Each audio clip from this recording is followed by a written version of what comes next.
Hey, this is Gina Grad. Hi, this is Teresa Strasser. Hi, everyone. This is Mike Errico. Hey there. This is Casey Cavalier. I'm Rocky Rose. And you are listening to The Jay Franze Show. Lucky you.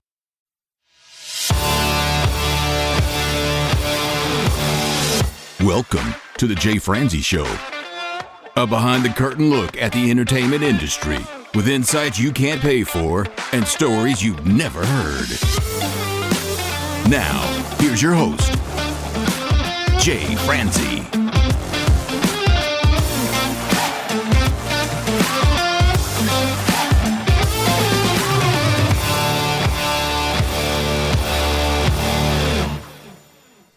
Well, hello, and welcome to the show. I am Jay Franze, and this is your backstage pass to the music industry. This week, we get to talk with a hard rock band out of Pennsylvania. We get to talk with Kayla, Sarah, and Logan. We get to talk with Twisted. We'll talk to them about what the music scene in PA is like, how their band came together, and we'll discuss their production process. Now, if you've listened to this show for any amount of time, you know that I worked in Nashville recording country music. However, I'm from Boston and I was brought up on rock music. And these guys, they truly do rock, and I can't wait to talk with them tonight. So, if you'd like to join in, comment, or fire off any questions, please head over to jayfranze.com. Now, let's get started. Tell me about the music scene in PA. What's that like? It's pretty good. There's a lot of cover bands. I feel like that's everywhere, but I feel like especially in like the Philly area and a lot of the bars down here. So that's a little hard sometimes to get shows, but we're always surrounded by music. You can always go and see a concert or local music, which is very great. Yeah, there's always shows going on. Yeah. Yeah, I feel like sometimes we have to travel a little out of state into, the borders of Jersey and Delaware just to kind of find our people, I guess, our genre. But the music scene in general is actually surprisingly not hard to come by, I guess is what I'm trying to say. Yeah. Yeah, I feel like it's pretty good in Philadelphia area. Uh-huh. Mm-hmm. All right, so you guys mentioned it's typically cover bands in the area. What's it like being an original band? It's definitely a little tricky to get on shows, I would say, down here, because obviously they want the bands that are going to bring in a big crowd and a big draw for money for the bars, which is very understandable. So it's definitely hard when you have a fairly newer band saying they want to play original music and finding places that'll have faith in you to bring people and give you a chance to play. But there's ones that do, and when they do, it's great, and it's always a fun show, and we're very thankful for the bars that do and accept us in there. Yeah, it's definitely turning some heads sometimes because people are like, oh, I don't know this song. And then we start playing like, oh, this is all original music. Mm-hmm. Mm-hmm. I think the venues can be a little hard to come by just because they're still evolving, and there's a lot of smaller spots that are available. But then again, they're not meant for big showcases with original bands, so it can be a little difficult. We find ourselves kind of on mixed bills a good amount of time with other cover bands, and sometimes we're with original bands, and sometimes people only have two of their originals and the rest are covers, or there's a nice balance that you have to find around here sometimes. Yeah, definitely. When you guys play with cover bands, do you feel like you're accepted? Yeah, I think we do, because even like in our live set, most of our set is originals, but we have like a cover mashup that we do, and we play a full song cover in there that like everybody would know. So we fit in with the rest of the bands playing. But a lot of the other bands do have like a couple of originals that they throw in as well. So it kind of all evens out. Mm-hmm. Where'd the name come from? It actually came from, obviously you'll know the band Korn. Oh, yeah. And their song Twist. And we would always joke around with it, and we love that song, and it was just kind of a spin-off of that. Yeah. All right. That's all of it. And what about the logo? Actually, my dad helped design our logo. Yeah, previously we had a different logo. That I don't think anybody's going to really see it. Thought you were going to say previously we had a different dad. Oh, God. No, we love Steve. Yeah, we love Steve Higgins. We never replaced Steve. Yeah.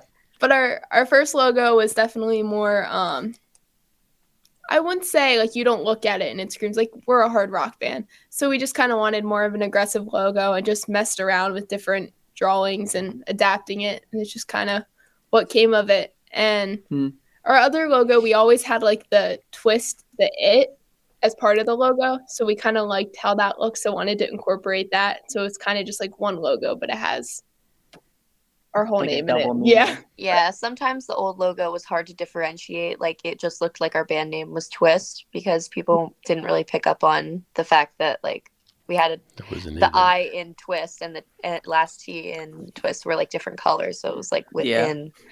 But now I feel like we have a better kind of. Yeah. It's hard because every time I say the name live, I have to emphasize that it is 2 words. So because everybody thinks it's Twisted. But I even thought it was Twisted when I joined. So, but the first time she said it, I was like, Twisted? Isn't that a band? Twisted Sister. Yep. Yep. There you go. Well, with that said, let's talk about that for a minute. You guys, we've mentioned quite a bit that you're a hard rock band. Why hard rock?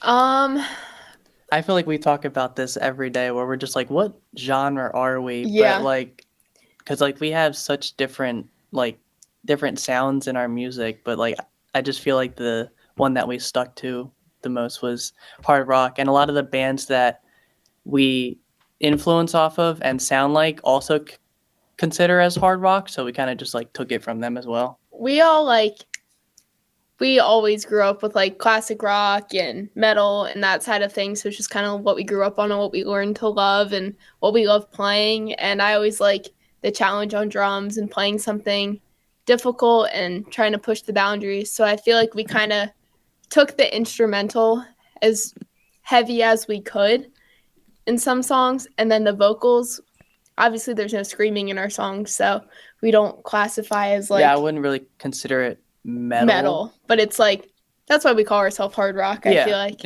Yeah, the genre is really hard to define. I feel like, especially now, there's just so many different subcategories of rock. And I feel like we also can incorporate pop into some of our songs sometimes. We have it's almost like sometimes pop melodies, but with like heavier guitar and heavy drums. So the easiest thing to kind of categorize it as was just a hard rock. And I'll let anybody just, if they want to say that it's metal, okay. If they want to say that it's just, rock, it could be pop with heavy instruments. Yeah, I could do that too. I think it can all be subjective nowadays anyway, however you feel it is. So whatever you think, sure, that's what we are. Well, I'm going to say hard rock and nobody can tell me otherwise. Hard rock. There we go. Yep. Yeah. Well, you mentioned having hard rock influences and classic rock influences. I am just curious, what do you consider to be classic rock? You can go ahead. Oh, geez, classic rock. Weezer. Or what you grew up listening to. Kayla, you need to go away now. I know. We're having technical difficulties. Right.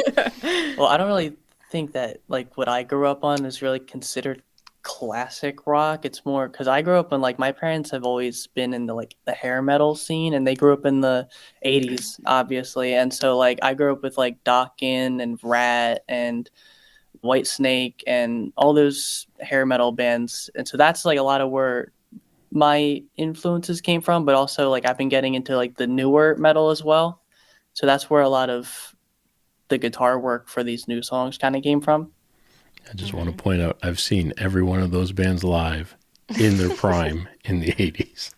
Jeez. Yeah, Iron Maiden too. I've seen them. Yeah. They're huge influence as well. Mm-hmm.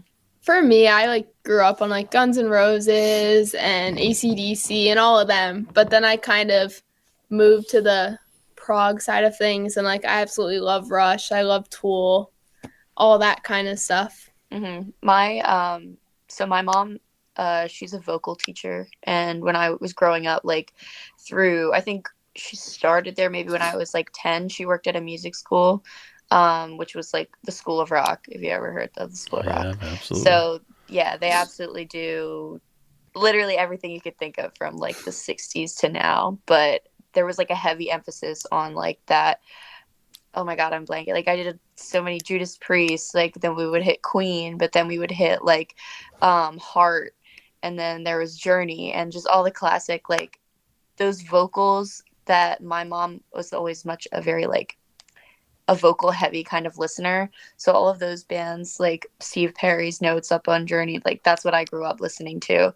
And that's what I would see my mom sing, because she used to do cover bands and stuff like that. So, you know, and that progresses into, we get into like the newer vocalists like Hayley Williams in Paramore, and even Amy Lee in Evanescence, and Lizzie Hale with Hailstorm. Like that just kind of like evolved from rock. So I feel like for me, a lot of my influences, like if you think of it as classic rock, or would be like the hard-hitting female vocalist. Pat Benatar was my first concert that I ever been to. So weird. Journey was my favorite band growing up. Journey, Heart was also one of my favorites, and Pat Benatar was amazing. But Lizzie Hill, Hailstorm is one of my favorite bands right now.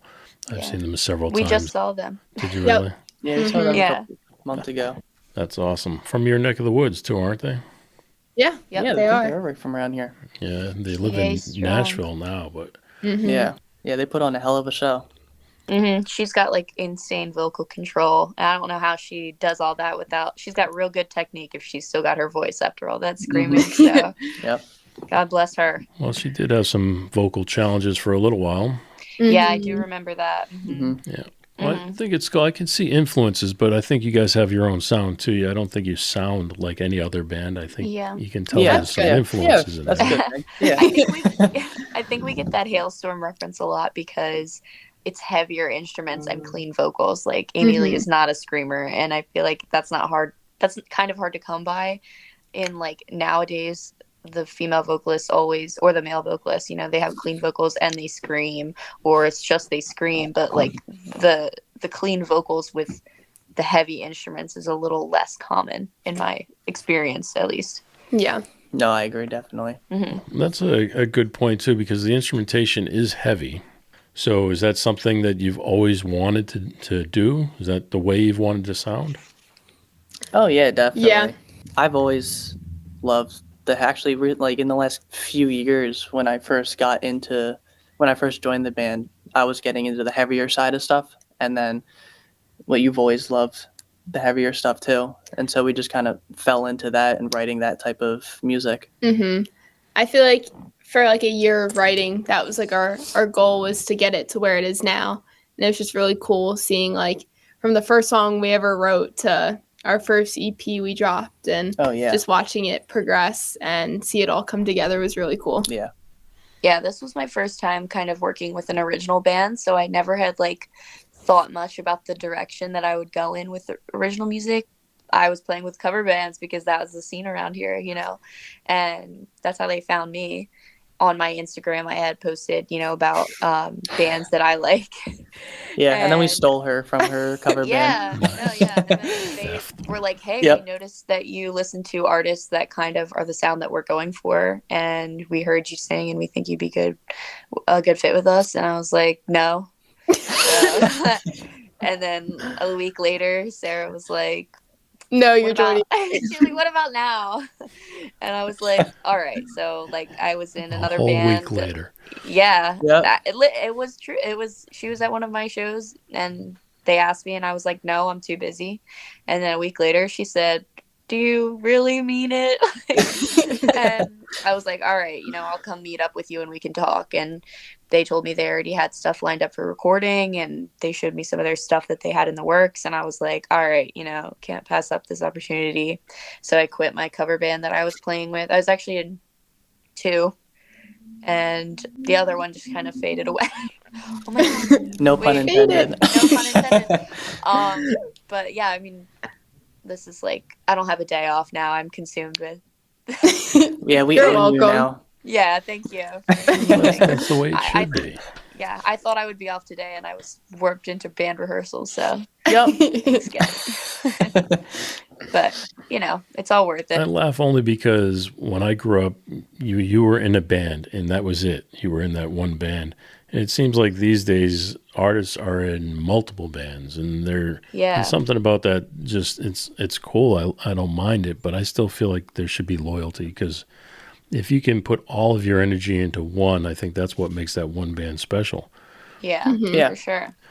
Well, let's talk first, Kayla. Do you remember when they approached you? When was that?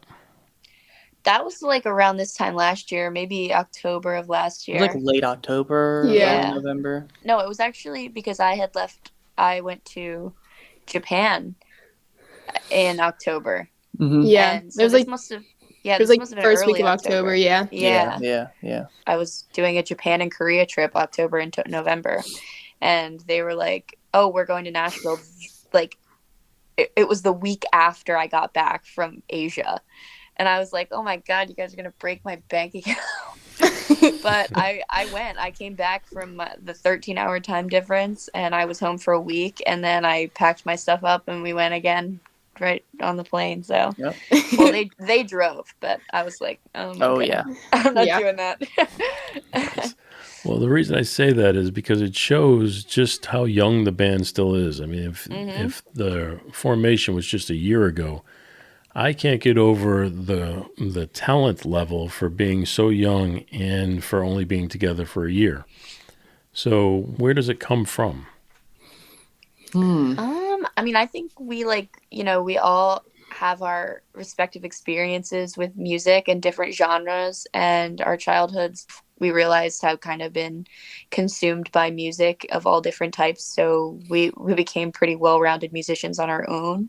Yeah. And then to meet up and like bond over having the same musical interests, like the music that we listen to, and just like the stuff that we wanted to create, like the things the riffs that Logan came up with, and both of us like, oh, that actually sounds good. Like, Yeah, like Sarah and I have been doing this for 10 plus years. Yeah. And we're both part of another rock school called the Let There Be Rock School.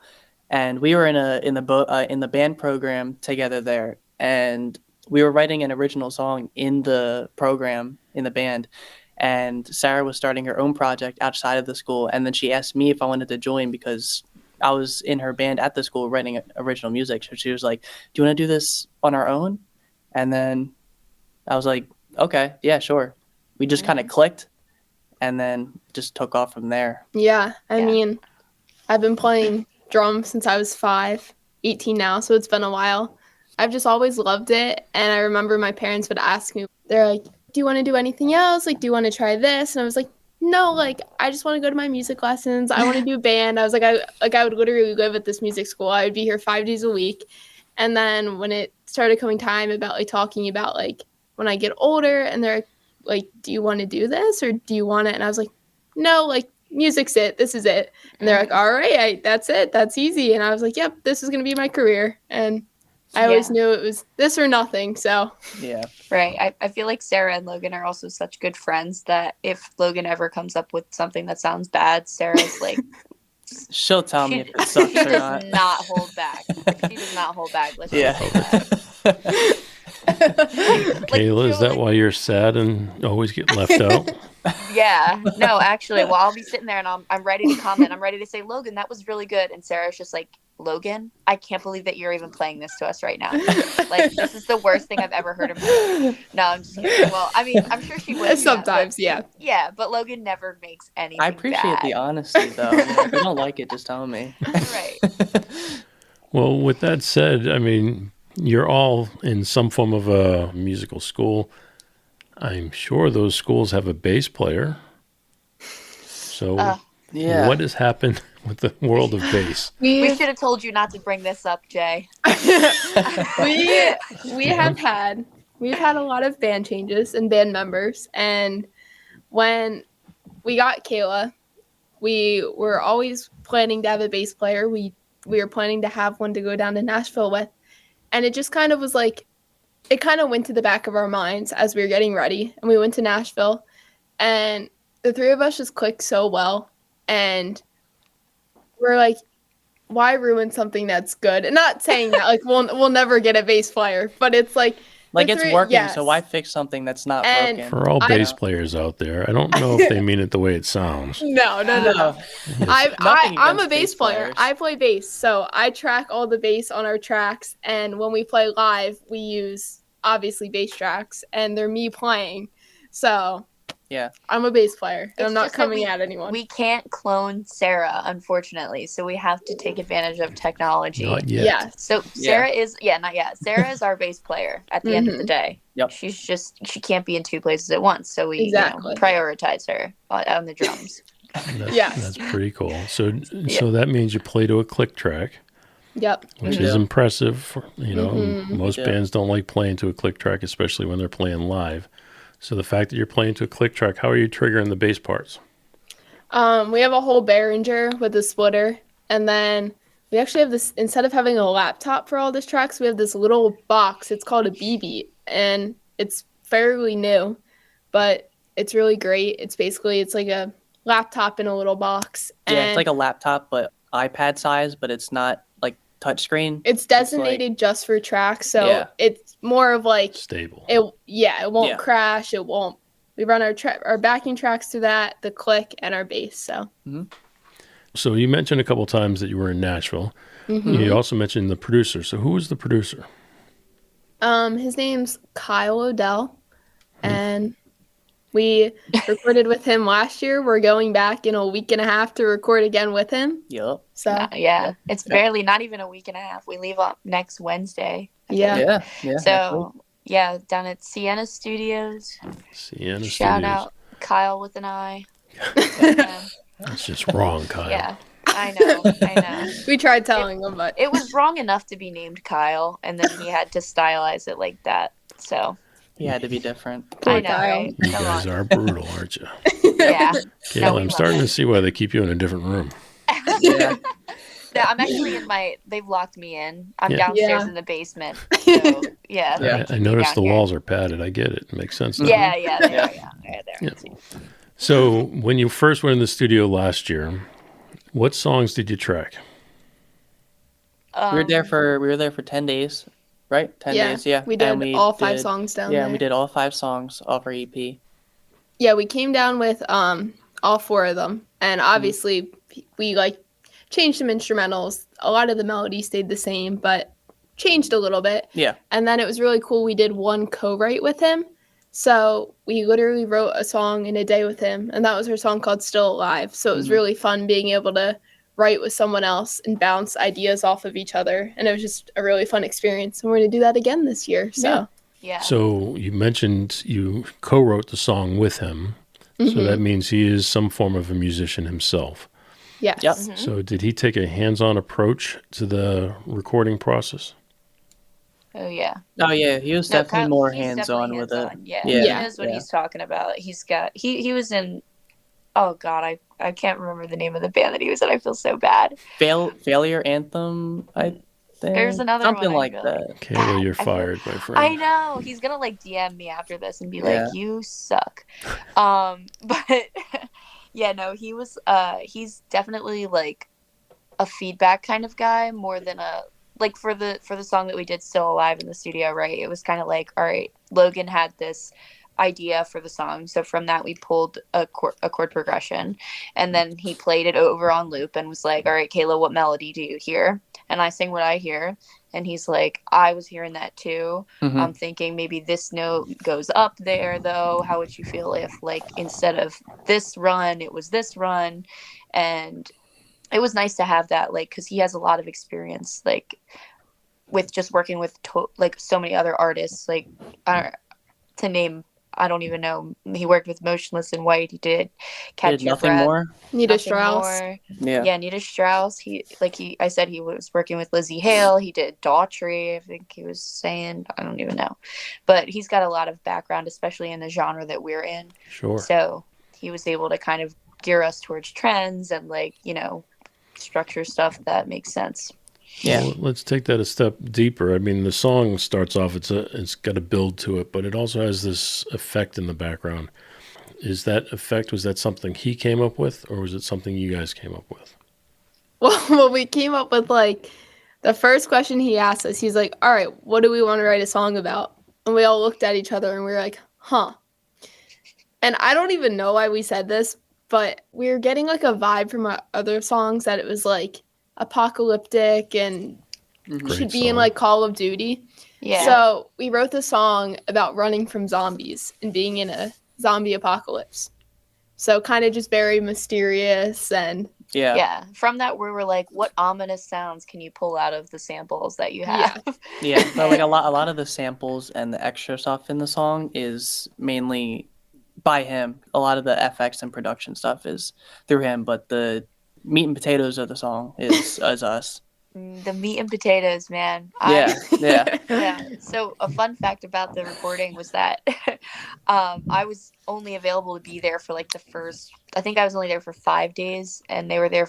We had scheduled studio time for 10 days, but since it was so last minute and it was Thanksgiving week for me, I couldn't be there.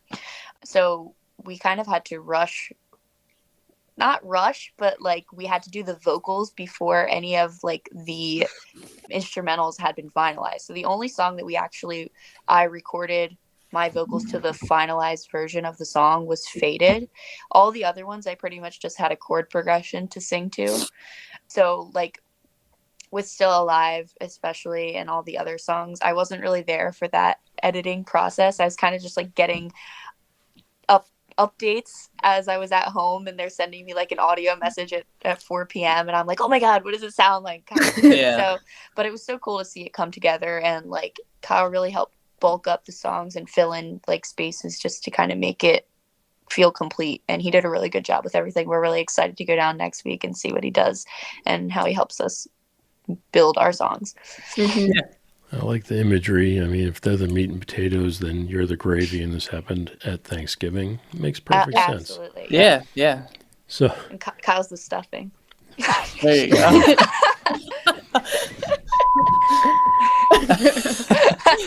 All right, back on track. Let's see. Miss Sarah, drum fills coming out of the solo. Was all that your plan, or was there any guidance going into that? Yeah, coming out of the solo was always a plan. One of my favorite fills that I play it's definitely in Bitter, how the drums come in and back into the verses. I just really like how it is, and it's a linear kind of fill.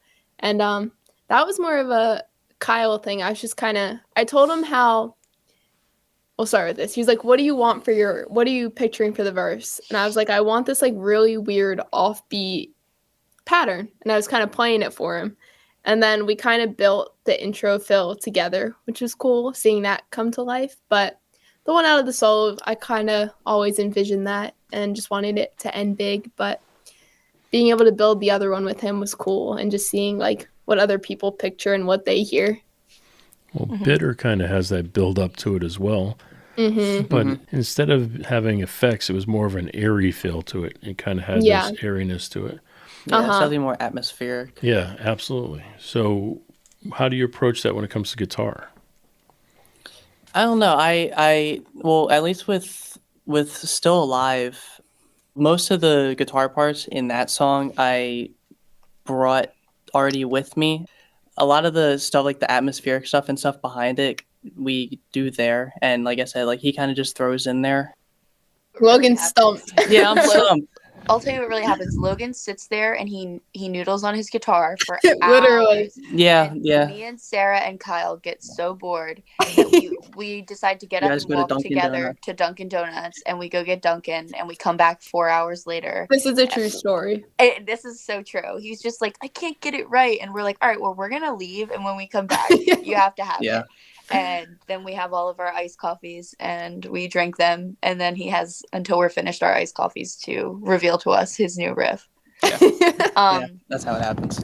Yeah, it's probably just a bunch of like messing around and like accidents that happen. And then you find out, oh, wait, that kind of sounds good. And then you play off of that, like in Orange Haze, in the riff in the bridge, like the breakdown area, like a lot of like that entire riff kind of was just like me noodling and just like some like cool accidents I remember we were literally sitting in the studio and it was like an hour and a half at this point, and he was trying to find like the last 2 notes of this part, and me and Kale were so bored, and we were like Kyle was like screaming at him. Yeah, he was telling me is like, because like I didn't want the first half of the riff to be the same as the second half, and he was like, why don't you just repeat what like the first half of the riff is? I was like, I can't do that. I have to be complicated. Like I told him, I was like, I need to write a riff that nobody else can play. Oh my gosh, he's such a diva. And then you know, we're on hour like 6 in this tiny little box of a room. Like I seriously, like Kyle's little studio was smaller than my bedroom, but it's like we're in there playing the same song over and over and over again, and it's this one lick that's like 4 seconds long on repeat, and I would go back to our Airbnb for the night and I'd have like night terrors because I'm just waking up at 3 a.m. hearing this dissonant riff in my head. Yeah. Like All right. So Kyle is also engineering this project. Yep. Okay. Let's take the song Faded because it has a vocal effect to it. So, Kayla, we all know you dropped the vocals and ran out of town. Yep. So does that mean Kyle with an I came up with the vocal effect? Yeah. So I didn't like, if I'm being honest and frank here, I didn't write that song. You know, I didn't really I contributed a little bit to, I don't know about Faded, but some of the other songs, just like changing the melody. And so when we got to the studio, there was not really like a vision that I had, because I feel like when you're writing the song, you have a vision for it. Like you feel the vibe, you feel the lyrics, because they're all coming from you. So I felt kind of like a little more out of place when it came to expanding on what the vocals would be. But Sarah, I think, wrote most of the lyrics for that, and Logan wrote the melody for that. So I actually wrote the melody, but okay, all right. Okay. Yeah. But you know, We've switched diva seats. Yeah, right. Yeah. If I was gonna obviously leave a song, if I'm like dipping, like it's in safe hands with the people who wrote it. So if they wanted it to sound any type of way, that's their baby.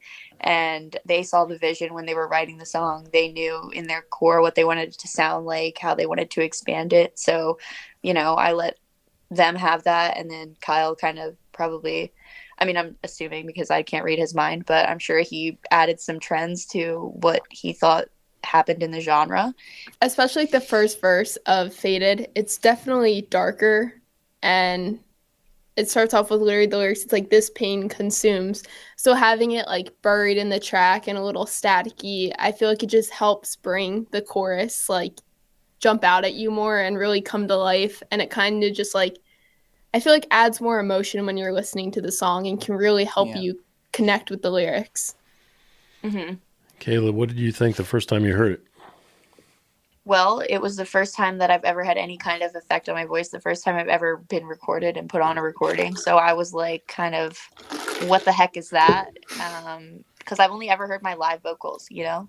So to hear a studio version, a crisp, like clean sound was very like, oh, who is that singing? Yeah. But I mean, it was cool. I honestly think it was like, it made everything feel a little bit more legit. I was like, oh my God, I'm like a professional. And the diva I know, moves on. And then my head is getting so big that I'm probably going to take off the screen now. But yeah, I mean, I do still love like that raw effect too. Nice. I do still love that raw effect to my voice. Like I prefer a vocal that doesn't feel overdone. Like I love to hear emotion and pain or whatever it is in my voice on recordings, and I let Kyle know that, and I think he did a pretty good job kind of adjusting to let that emotion come through. And I was very happy with the songs for sure. Mm-hmm. Well, Sarah, Logan, when it comes to your instrumentation, when you hear it on a recording, especially when it's finished, it sounds bigger, it sounds thicker, it sounds a lot more than what you're used to hearing. So I can understand when you guys hear the finished product, you're probably super impressed. But Kayla, for you to hear your vocal on a recording when you're just used to hearing it in your head, did you like the way your voice sounded? I think so. I don't know if it was just the microphone that Kyle had, but he picked up the low end of my voice really, really well. And even in the studio, like I could tell the difference just having the headphones on, like I don't know if it was just like nice reverb. It kind of helped me as a singer just better understand like placement and where I wanted my voice to be placed when I sing. I honestly think it made me better as a live vocalist too, just because I could feel what I wanted it to sound like, and I could understand the difference between that and what it did sound like, if that makes sense. Mm-hmm. So yeah, it was jarring, but it was honestly really cool to see that. It was like, oh kind of thing, you know. Well, I know a lot of people don't like the sound of their voice. Do you happen to Definitely. remember what microphone it was? No, but I'm gonna find All out. right, you're fired. That's it. We'll let you know next think week. about it until later. Yeah, I There know. you Next go, week right? I'll let you know. So, Logan, sir, when it came to guitars, what was your equipment and what was added to it after the fact? So I'll start off with the guitar that I used was I actually brought down one of my guitars, which is a Jackson Soloist, and I ended up not using it because he had a guitar with an Evertune bridge on it. If anybody's ever heard of that, it's a certain bridge design on it, which doesn't make your guitar go out of tune. I'm not going to nerd into it too much, but it just makes your guitar sound tighter. It's more of a recording tool. Professional. Mhm. Yeah, it's more for recording. Yeah, and consistency. So I ended up using that. And as for the amps and plugins, it was all digital. So we used on Neural DSP plugins, they're called, and yeah, we used all of them for all the weird synth and guitar tones are all on his computer. So no microphone in front of an amp at all? No, actually, I think I talked to him recently, and I don't think he's using them as much anymore. I asked him, I think we're actually using real amps this time, which is actually really exciting. We'll see. Yeah, I'm actually really excited about that. We'll get back to you next week. Yeah, we'll let you know next week. But yeah, I'm really excited for that. All right, Miss Sarah. When it came to your drums, was there anything special that happened in the recording process? Actually, so when I got down to the studio, I thought the plan was to record drums down there, but then there's a whole mishap, and apparently there's a whole another drum room to book out for that, and it didn't work out. So I had to record drums when I got back to Philly. So I recorded about a week after with the guy down here. And I wouldn't say too much. I played all the parts. We did 5 songs in a day, which was a lot, but it was a lot of fun.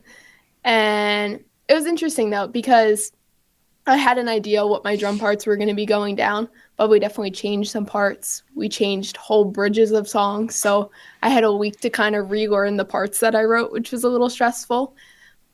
Yeah, and then the guy who I recorded with sent them all back down to Kyle, and he mixed everything. Were there any samples used?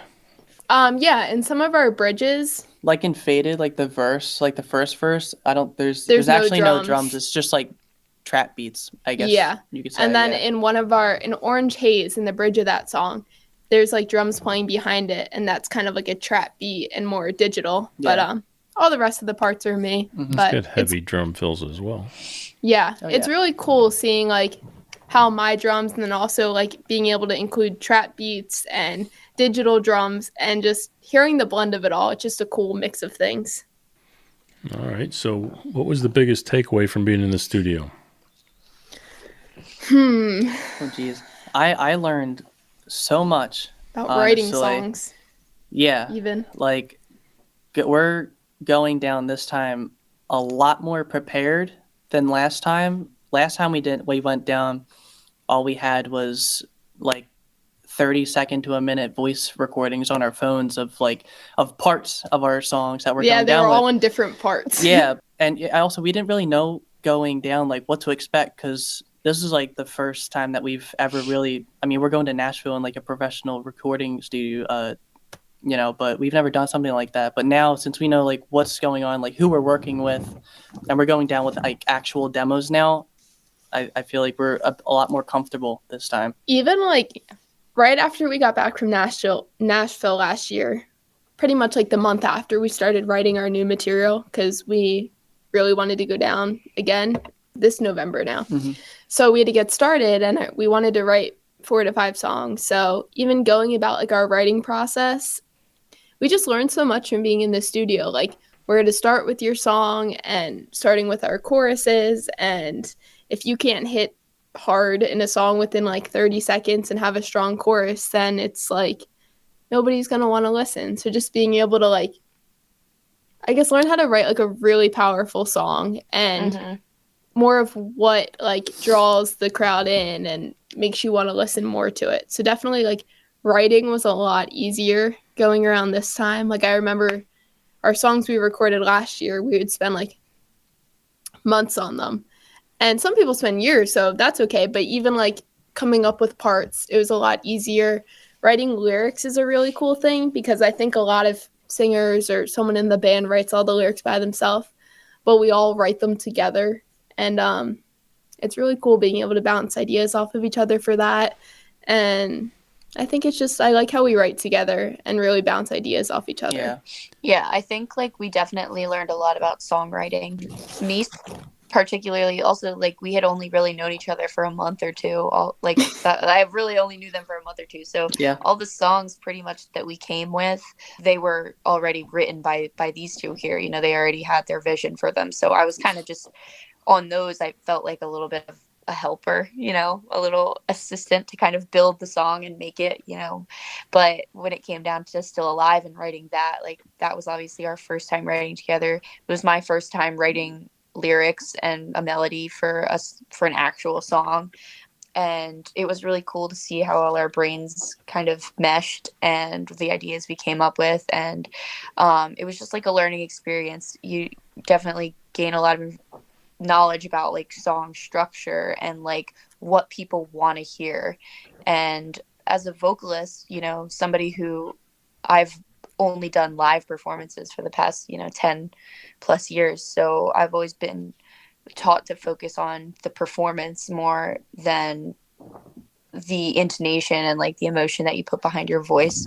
So when it came down to it and, you know, it was just me in that box with my headphones on and the microphone in front of me, like it got really particular with like how you end a phrase, like how long you hold the note out, if you do a little vibrato on the end or if you don't, if one word had a little more emotion than the other, or if, you know, I said it too angrily when I should have sang it a little more sad, you know, like it just kind of made me pick up on a lot more of those intricacies and the fine tunings of the process that like a song and that lyrics were.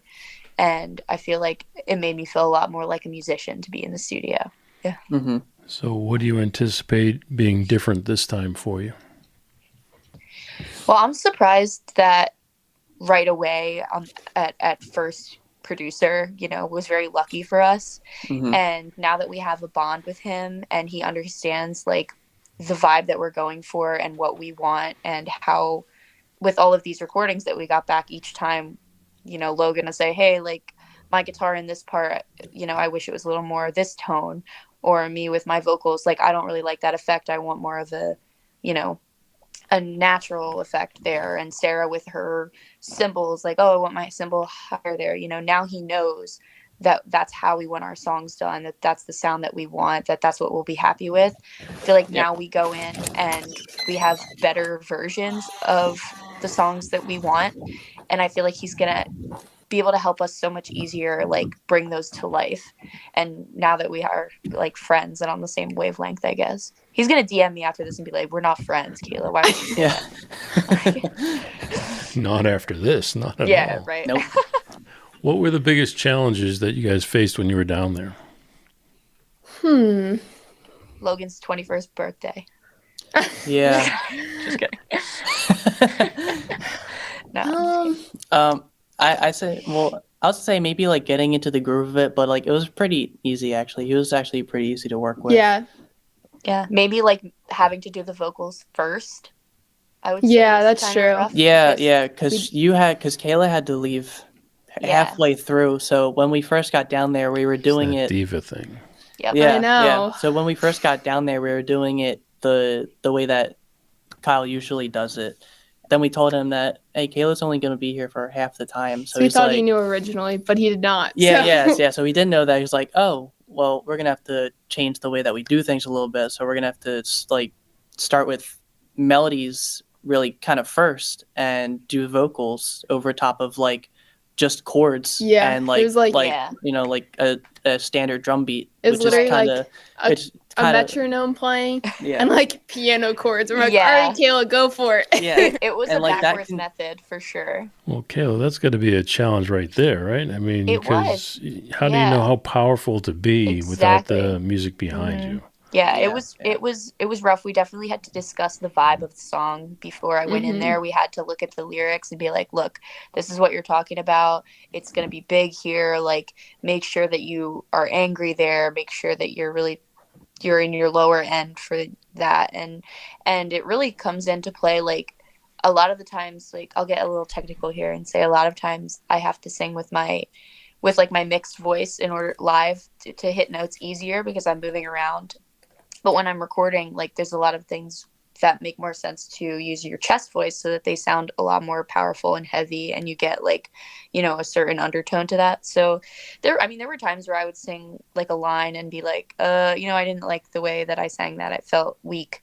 Let me try it a different way. And it was hard to like just play the soft little piano sounds when I knew that this was going to be a big song.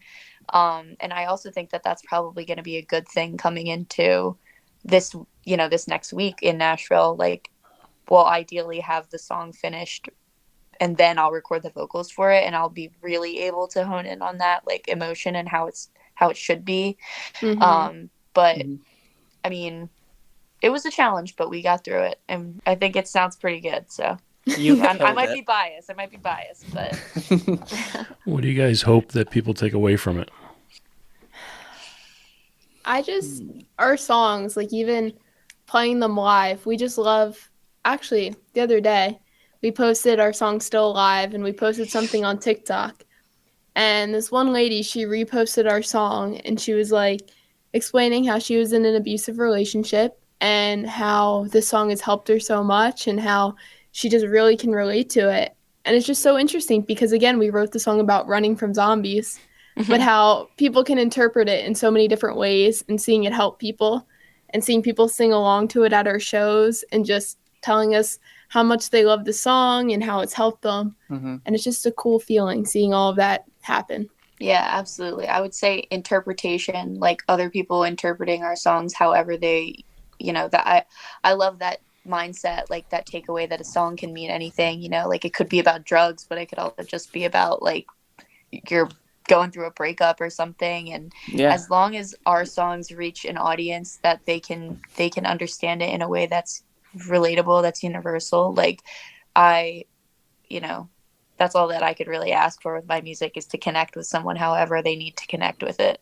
Yeah, like, it's super awesome that somebody could be listening to our, like, I could see somebody listening to Still Alive playing Call of Duty killing zombies, but also like that lady was like, it really helped her out. So it could really go both ways.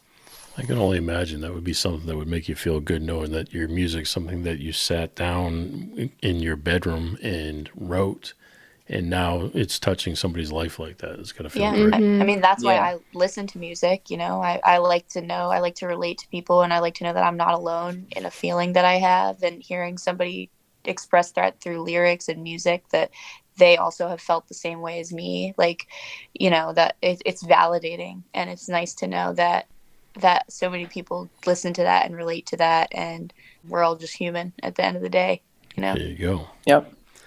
All right. Well, we do this thing here we call Unsung Heroes, where we take a moment to shine the light on somebody who works behind the scenes or somebody who may have supported you along the way. Do you have anybody you'd like to shine a little light on? Mine would definitely be my parents. My mom was like the whole reason I got into drums. She used to play drums a little bit, and we had a drum kit at our house when I was little, and I would go in and I would just bang on the drums. And then one day she asked me if I wanted to take drum lessons, and it's stuck ever since. And my dad is a huge help, especially with all the technical stuff and just being able to help us wire everything. And at shows, I'm setting up my drums. He's setting up all his guitar stuff. So he's just such a big help getting everything set up. And we wouldn't be where we were without all of his help. So I really appreciate them. Yeah. Logan, how about you? Definitely a shout out to my parents because, like I said, I grew up on music and playing Guitar Hero as a kid. And my parents saw a thing in the newspaper saying that there's a new music school that opened up down the street. And if I wanted to try the real thing, I was like, okay, sign me up. And so I started playing guitar and playing in the band program there. And then like 10 years later, I joined this band, and it's the real deal now. So it's pretty crazy seeing like from where I started playing Guitar Hero in my bedroom to like the big stage. Which is harder, Guitar Hero or the real thing? No, I'll be honest, probably Guitar Hero on like the max difficulty is pretty challenging. Like I can't, like Through the Fire and the Flames, max difficulty, I can't do that. I was thinking of that exact song, Logan. I was thinking of that. Yeah, it's like song. I can play the real thing, not perfect, but like I can't even get it close to 100% on the game. Kayla, you have anybody you'd like to shine a little light on? I mean, I could definitely say my mom, just like these two, who, you know, she obviously was a music teacher. She taught me everything I know about vocals and performing and being a superstar. But, you know, I'll also shout out my lovely boyfriend who comes to all of our shows. And I know that even if I wasn't dating him, he would be at all of our shows. And he knows all the words. He knew all the words before all the songs were even released. And he even got to produce one of our little songs, one of our little tracks, our interlude on our EP, Breathe, the track titled Abyss. So he got to mix that for us and put it together out of his own volition. In the first place, you know, nobody really asked him at first, and he kind of just went with it. But, you know, And what is lovely boyfriend's name? This is Pablo. Pablo. We love Pablo. Pablo, the lovely boyfriend. Pablo, the lovely boyfriend. Yes, he's great. He's very supportive. He's always there.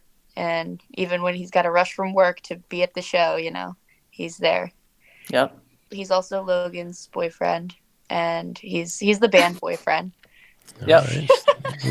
We've taken a left here, but you know. Oh my. Yeah, why not? Boyfriend. A big thanks to Kayla, Sarah, and Logan for taking the time to share their stories with us. And as always, thank you for taking the time to hang with me here. I really do appreciate it. If you know anyone that would enjoy this episode, please be sure to share it. You can do that and find the links to everything mentioned over at jayfranze.com/episode 101. Thanks again for listening, and I'll see you next week. Thanks for listening to The Jay Franze Show. Make sure you visit us at jayfranze.com. Follow, connect, and say hello.